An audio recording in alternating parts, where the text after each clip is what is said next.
Gedung rumahnya juga berbeda. Kan faktor-faktornya tuh banyak tuh ya. Ada budget, referensi daerah, dan bilangnya kayak gimana. Nah itu tuh biasanya kadang-kadang teman-teman cari tahu misalnya pakai 5D.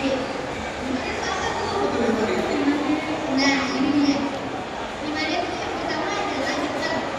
Ini soal lokasi ya. Kita tuh selalu pengennya sih rumah yang dekat sama tempat kita beraktivitas. Gitu. Kalau misalnya ya hanya 10 menit dari Bundaran Semanggi. Ini saya Bandar. Berikutnya desainnya. Desain tuh nggak selalu estetik, nggak selalu soal cantik-cantikan, tapi bagaimana itu mobil penting. Kalau tinggal di rumah yang nyaman, yang memang sesuai sama aktivitas, itu tentu kualitasnya itu beda.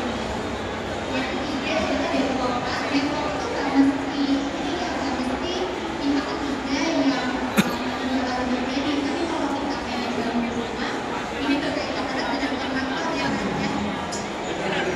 Pengalamannya macam soal ini penting banget. Nah, penting banget untuk ini kontraktor yang amanah. Ya nanti Pak Aryo mau cerita. Bisa 3 jam. Yang berikutnya ini soal dokumen legalitas. Legalitas tuh menurut saya krusial banget karena kalau udah ketemu rumah susah banget, kayaknya sama semuanya, tapi ternyata surat-suratnya bermasalah. Nah itu biasanya red flag, biasanya saya ajak untuk jangan ya, karena kalau udah sampai surat-surat dan legalitasnya bermasalah itu akan red flag. Jadi Maksudnya bisa dicek dulu kan boleh bangun. Itu bisa dicek sebelum transaksi. jadi cek ya, jangan sampai legalitasnya berdasarkan maka akan repot. Itulah salah satu alasan saya dulu nggak pakai karena urusan legalitas rumah jadinya dicek sama tim legal bar. Nah, dan yang terakhir paling penting ini adalah prinsip kita semua ya, Bapak Ibu. UUD 45. Ujung-ujungnya duit 4 sehat 5 miliar. Oh pakai duit dong. Pakai duit dong. Belinya pakai duit nih, kebetulan bukan pakai daun. Ini menurut aku yang Tapi aku setuju dengan prinsip 5D ini kan kita tahunya mungkin one D, one direction ya, tapi bukan ya, itu mah bukan DG ya. Tapi kalau buat kita yang udah dewasa ini, udah tua nih ya, jadi prinsipnya adalah 5D ya, dekat, desain, developer, dokumen, dan duitnya ada dulu. Jadi jangan ngayal-ngayal rumahnya, kalau duitnya nggak ada, nggak ada ya. Benar, tapi memilih, membangun, dan mengisi rumah, ya kan? Walaupun sebenarnya sudah tanggung yang aku nggak, aku dari tandanya ada duit sama kontraktor. Kalau duitnya ada sekalipun, kalau kontraktornya nggak, Jadi bukan satu grup dengan satu yang lain. Jadi kita tuh berjuang sendiri di pinggir jalan. Kalau mau benerin itu semuanya sendiri. Kontraktor gagal, kita harus menemukan kontraktor lain lagi. Dan itu perjuangannya luar biasa sih. nah itu kan kalau bangunnya dari nol. Tapi kalau beli rumah jadi, nah aku tuh kemarin sempat melihat nih, ada posting. Misalnya compound atau itu harus perhatikan di developernya. Termasuk apartemen, ini juga ngaruh. Di developernya itu siapa, karya-karya sebelumnya itu apa, portfolio seperti apa, itu sangat pengaruh. Karena apalagi kalau misalnya apartemen tinggal di situ, di lokasi, Ya kan? pakai arsitek apa enggak, kontraktor apa enggak, gimana. Desain interior dia sampai akhirnya bagian isi-isi rumah ya. Itu perjalanan luar biasa sih, sampai kita butuhkan, kan penting banget untuk urusan budgetnya di sini. Nah, atau lagi isi-isi rumah, kita langsung aja, oh iya, seorang certified financial planner, yaitu dari Nadia Tasha.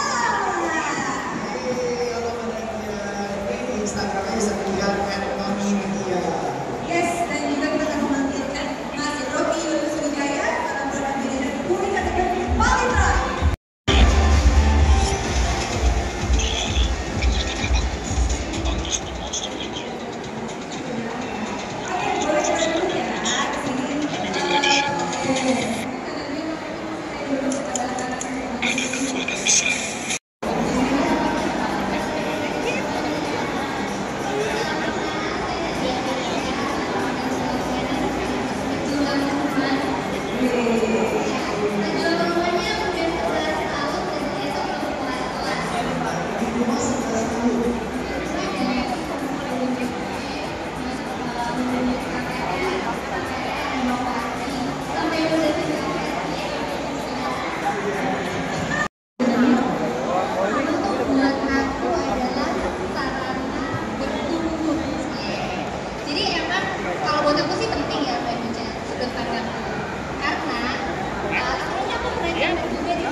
bulan Mei. Bulan Juninya bulan Ramadan. Waktu itu kami tuh belum punya rumah, terus tinggal sama mertua. Ada lagi kejadian, jam 4 pagi mandi buat jemur. Baiklah. Iya, terus sama mertua tuh nanya, kenapa tuh kok mandi jemur-jemur jam 4 pagi? Kayaknya kita masih kamar rumah ya. Anak-anakmu dengerin yang lain dulu ya. Jadi kira-kira itu. Jadi kita adalah pemicunya ya. Ya, tentu saja. Ya. Setelah itu sih tentu aja selain masalah privacy kan kita juga pengen punya ruang untuk kalau nanti berkeluarga. Tentu aja kebutuhan berdua sama kebutuhan nanti setelah punya anak berbeda. Nah itulah yang mendorong kita besar untuk mengusik. Buat saya pasti penting ya, apalagi kita bayangin aja kalau misalnya kita seharian udah beraktivitas kerja lelah Jakarta macet, pasti kita pingin pulang ada tempat di mana kita bisa beristirahat, tidur, rasa nyaman, aman, besok kita bisa bangun atau tidur aktivitas. Belum lagi kalau kita nggak berkeluarga, kalau saya juga udah berkeluarga, rumah menurut saya juga tempat di mana anak itu bisa belajar ya, karena lingkungan rumah ini membuat anak bisa belajar bukan cuma akademis tapi juga sosial, dan ini bisa berfil juga di rumah anak juga bisa merasakan kasih sayang dari rumah itu penting buat teman-teman. Yang buat saya penting sekali. Oke, rumah jadi sangat penting ya. Ini sebenarnya sama juga. Kayak kalau Mbak Nadia itu 11 tahun gitu ya, rumahnya bertumbuh. Dulu kita justru udah 12, sekarang kita udah 12 tahun menikah. Awal-awal justru rumah jadi yang kita beli. Karena pengen buru-buru pindah gitu loh, setelah kan pacaran-pacaran, ya udah deh kita DP rumah. Nah, bayangan kita adalah rumah yang pertama ya rumah jadi aja. Kalau rumah bangun lama banget, ya kan? Nah, makanya kita tuh pilihnya adalah rumah yang sudah jadi. Tapi akhirnya setelah 10 tahun menikah, kita yang memutuskan untuk bangun rumah dari nol, dari minus gitu ya Bu ya.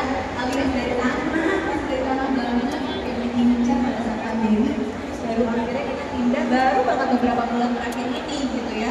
Jadi mungkin ini juga sih yang mau jadi cerita kita buat sore hari ini, kita bahas soal bahwa pilihan rumah bisa jadi ada yang rumah jadi, ada yang rumah bangun dari nol gitu ya. Dan itu mungkin nanti kita juga mau ngobrol nih sama Nadia. Kalau menurut Nadia, apa sih yang membedakan sebenarnya rumah gimana? Maksudnya perbedaan rumah jadi sama rumah dari nol bangunnya? Sebenarnya sih balik lagi ya, sesuai yang pertama mesti dicek adalah kebutuhannya kita.